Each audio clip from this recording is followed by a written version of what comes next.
మరిచి నిద్రపోతున్న ఆదివాసి గిరిజన గూడాన పొడిసినాడు పొద్దు పొడుపోలే నము కొరకు ఉంటే చాలంటే జనములోనే ఉంటానంటావే సైనికులే అక్కరలేని రాజువు నువ్వయ్యా కష్టమన్న మాట వింటే కాలు ఆగదు యుద్ధమంటే నువ్వు ఎప్పుడు సిద్ధమంటావు నమ్ముకున్న సిద్ధాంతాలు అసలు వీడవు నమ్మినోళ్ళ అమ్మలాగా కాపుగాస్తావు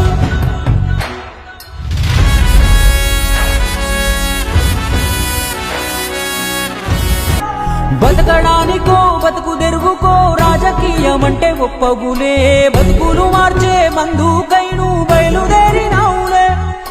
చరితలోన ఏ కథను చూసినా జనము మెచ్చిన నాయకులే నువ్వు మాత్రమే నాయకులెందరూ